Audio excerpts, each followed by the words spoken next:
Exciting news, you guys! Wild Ideas Worth Living is now available on YouTube. You can find our latest episodes uploaded there weekly, plus video clips with some of our guests that give you a peek behind the scenes. Check out all of the content at youtube.com/REI.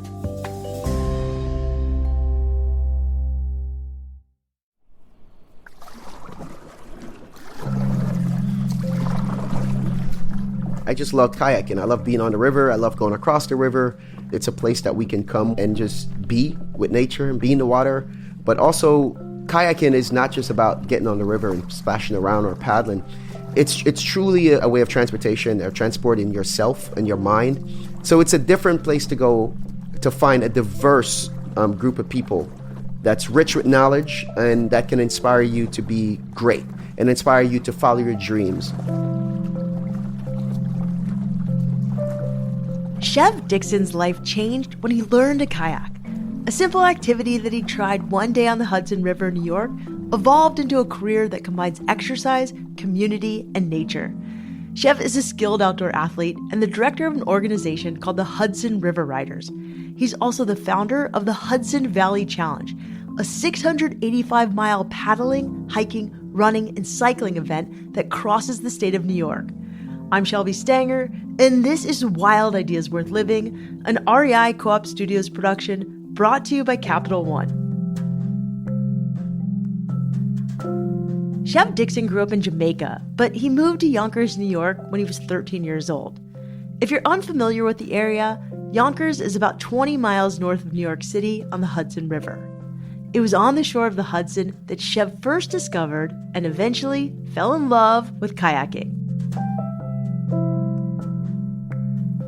Chev Dixon, welcome to Wild Ideas Worth Living. I'm excited to chat with you. Shelby, thanks for having me. I'm honored to be here. Okay, so let's back up all the way to the beginning.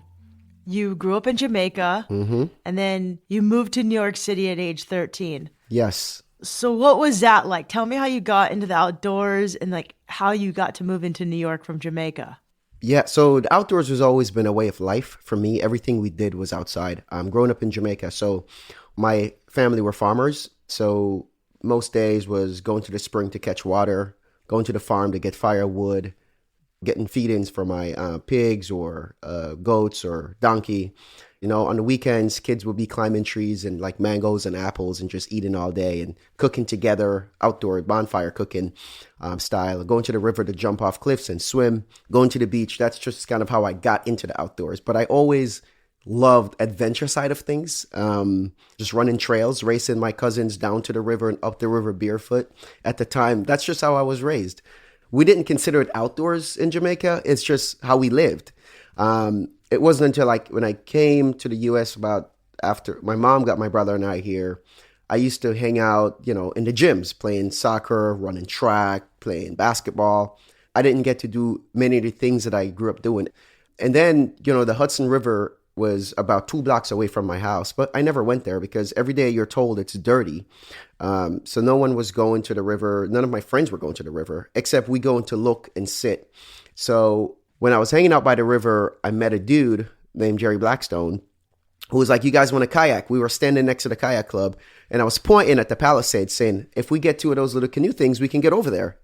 I bet there's restaurants, there's woods, there's just good stuff. So I was about 17 going on 18, just out of high school.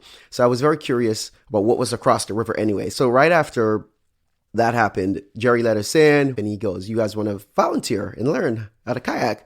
And I was like, oh, sure, let me try it out. So I just started volunteering, learning how to kayak, and I started helping to get people on the river. Jerry said I'm one of the unique ones. I was built for kayaking because I got so skilled in sea kayaking that he wanted me as one of his lieutenants on the water to support the community coming down.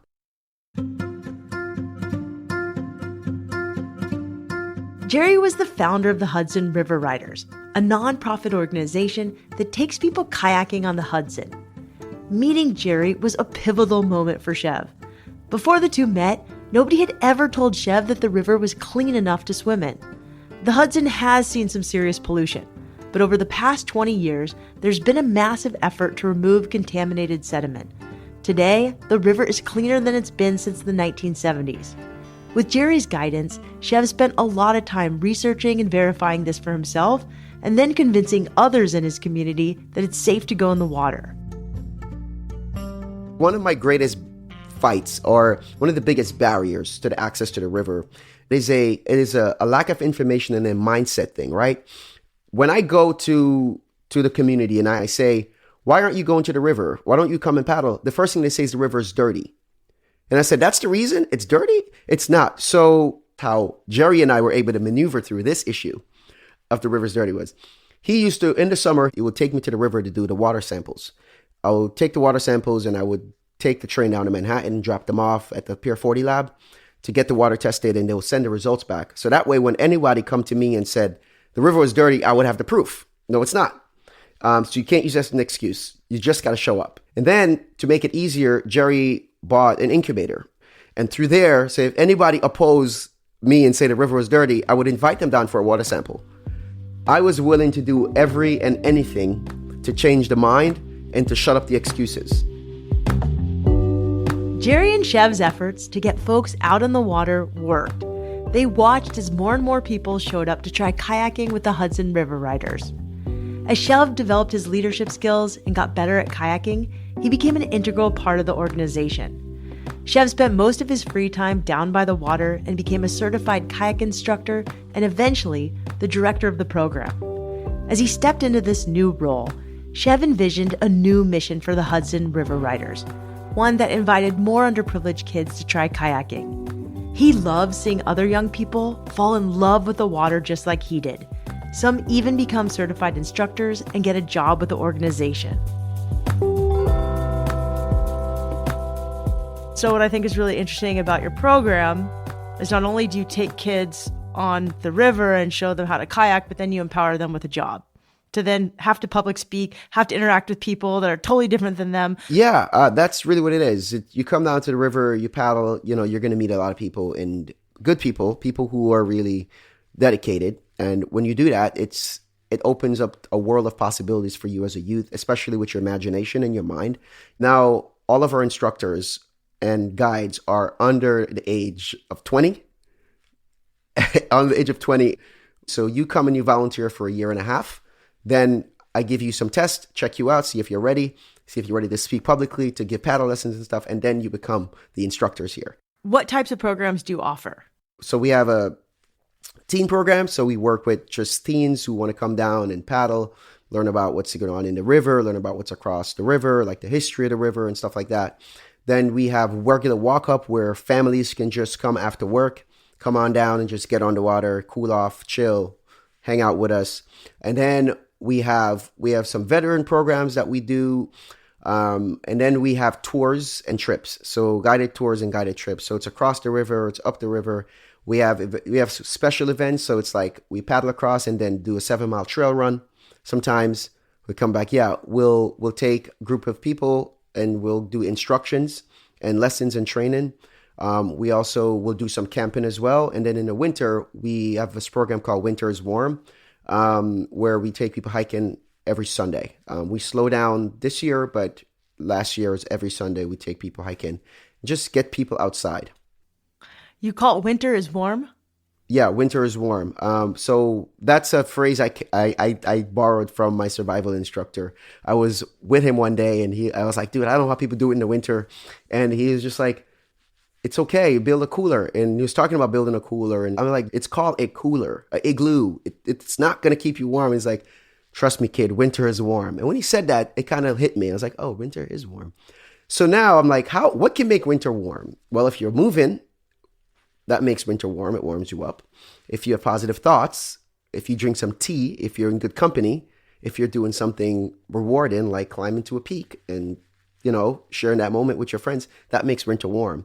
So that's where that came from. So it was just a wordplay to get people outside and not worry about the cold. Let's show you how to warm it up. But I think what's so cool about it is you get to interact with everybody on every kind of level, and you're just introducing them to joy and nature. And it's really cool. That's really it. And that's really it. And when they see how happy I am about it and how enthusiastic I am, they're like, oh my God, yes, we love this. How can we support you? It's always that. So it's a beautiful feeling, and it's good to be a part of something that truly inspires and truly, have impact. That's what it's about. It's really impact. I try not to chase empty numbers. I chase quality. I don't care to have 1,000 kids that never return. I want to give me 10, 20 good, strong kids and let me work with them and help them develop into functional humans that can be a force in society. That's what we want. That's what my goal is, and that's how my training style is. So I open it up to everybody who just wants to come and splash around and hang out. But when I find a kid that truly wants to be more, that's where we start to work. And that's where the mentorship happen. That's where the tutoring happen. That's where the growth starts happening. And I want you to go back to your community and be that shining light, to be that beam that I became. And that's what I try to do. Do you have any stories of kids who've kind of benefited from what you've created, like the passing of the torch? Do you want to share one? Most of them, I know one of the kids that I met way back in the day was Alex. Alex essentially came to the program, really was enthusiastic about the paddling, started learning every day, pushing the envelope, pushing me to even create more opportunities for him and give him chances. And he's now like our manager when he's around, but he now has a official job with the school system and he's trying to get kids there and stuff. So he's doing his thing. There is Jeremiah. There is Oshin. There's Zuri. There's Christina. There's Kai. There's Mona. There's so many of them who come into the program just as little kids or their parents brought them or volunteers and they liked it so much. And now, they all are now who I trust to lead this program and take people outside. My role here is to develop this program, develop these kids and hand it to them. That is what it is. I don't believe anyone should stay any place forever. You need to create opportunities for others to grow and flourish and get the same. And you need to look for more. We're all capable if we're moving in our purpose that there's always something else for us to go and do and different ways how to impact people. And the goal is to make the program its own thing that can keep going with me or without me. And that's the goal. And that's what I've been working on the last 4 years. And I think it's working out. I see a lot more leaders. I see a lot more community, so it's good. For Chev, teaching young people how to kayak goes beyond the river. He's seen the impact that Hudson River Riders can have on kids by providing structure, introducing them to role models, and getting them outdoors. After the break, Chev tells us about the Hudson Valley Challenge, a multi-sport expedition that he created that crosses the state of New York.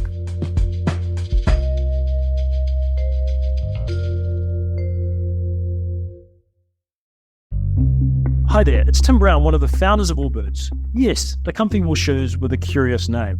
Let me explain. We're pretty serious about our mission to revolutionize footwear with comfort and sustainability in mind. We're a certified B Corp, meaning we're committed to using our business as a force for good and making a positive impact on people and the planet. We work with natural materials that make our shoes crazy comfortable while treading lightly on the planet. We even make cushy midsoles out of sugarcane. It's called Sweet Foam. Not for eating though, definitely don't do that.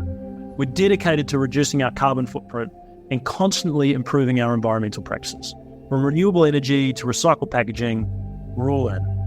You can find our shoes at REI, a company that shares our obsession with nature. Check us out at rei.com. Please do not eat the Sweet Foam.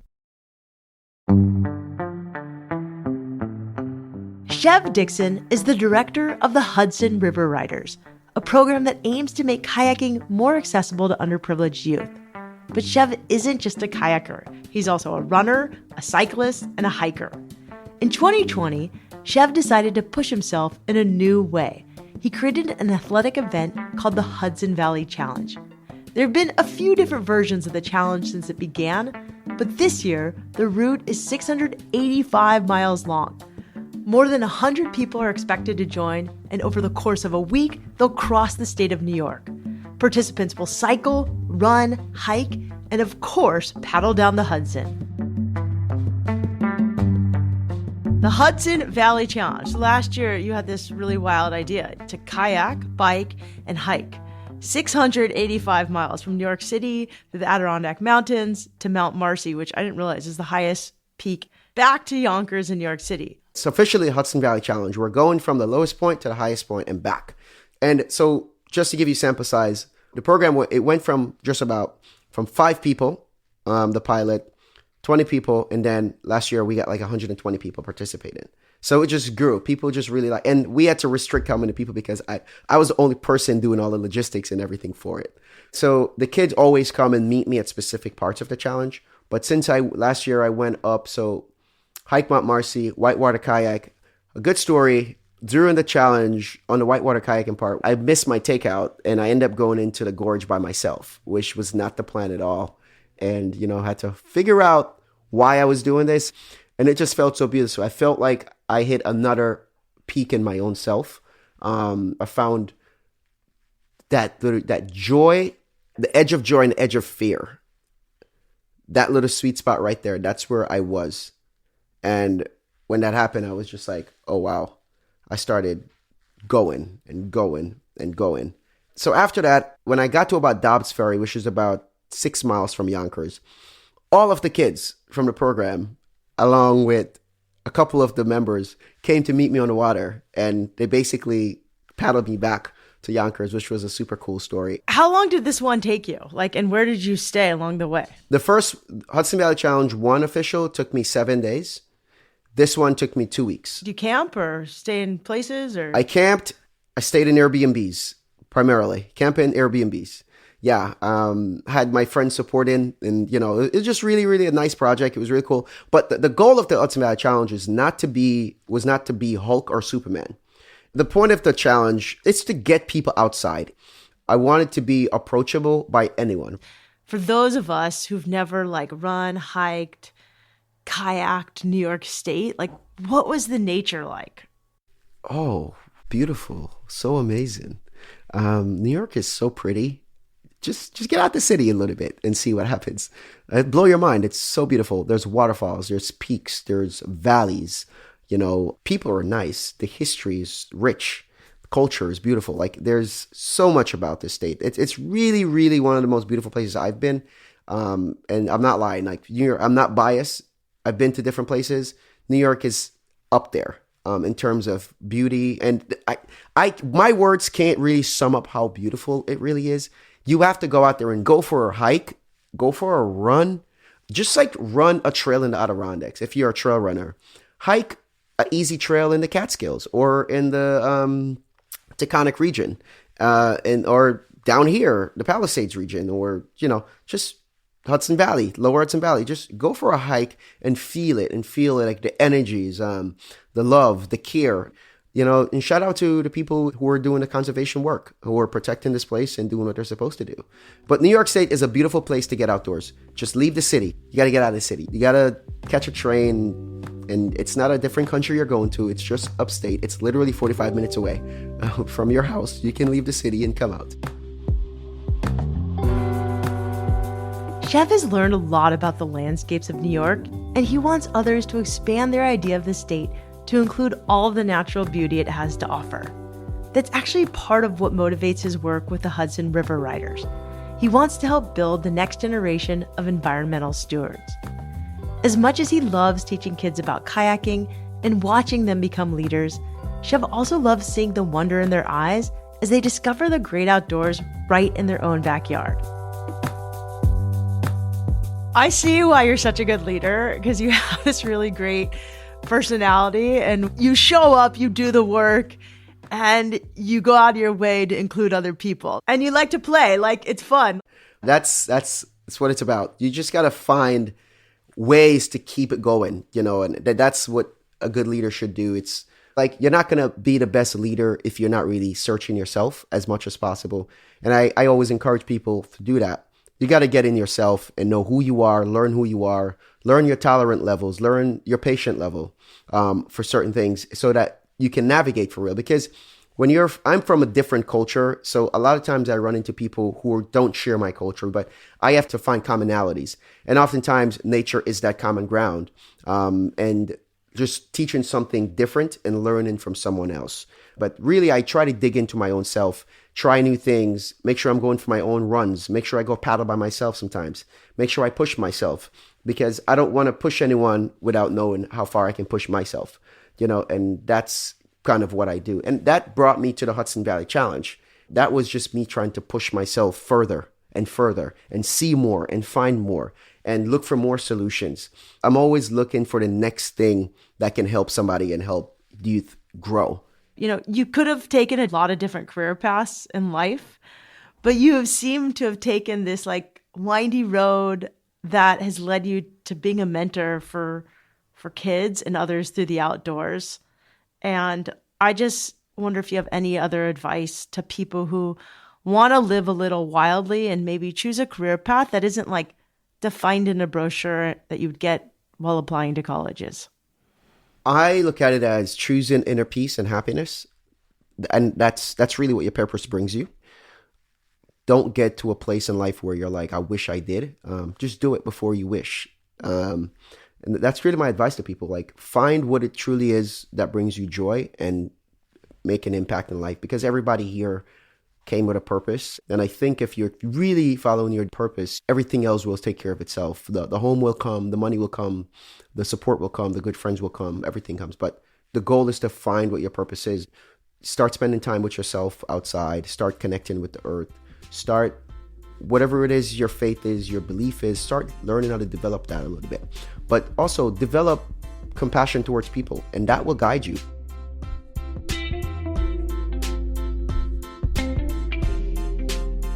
If you want to learn more about Chev and his adventures, check out his Instagram at NEGUS_Chev. That's NEGUS_CHEV.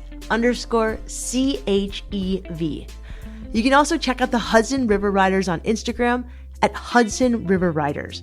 Fun fact, if Chev sounds familiar, it might be because you've seen him on the reality show Naked and Afraid. The day after this interview, he was off to the Philippines to film another reality show. Follow him on Instagram to learn when that show comes out.